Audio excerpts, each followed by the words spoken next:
So hello guys, હું સવારમાં ઉઠીને પહેલો ચેક કરવા આવ્યો માળો, કેમ કે માળામાં ચક્કીએ ઈંડા મૂક્યા હતા. તો આજે ગાઈસ આપણે જોઈશું ઈંડાનું શું થયું છે. So guys watch.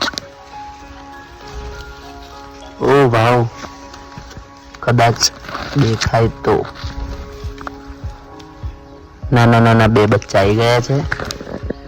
સો હું કમ્પ્લીટલી બહાર કાઢીને પરફેક્ટ તમને બતાવું છું. Just watch my video. ઓહો, વેરી ગુડ. ઓહો, પગ બી હલાવે છે. Thank you guys. મળીએ છે આવતીકાલે એક નવા બ્લોગમાં, અને પાછું મૂકી દઈએ.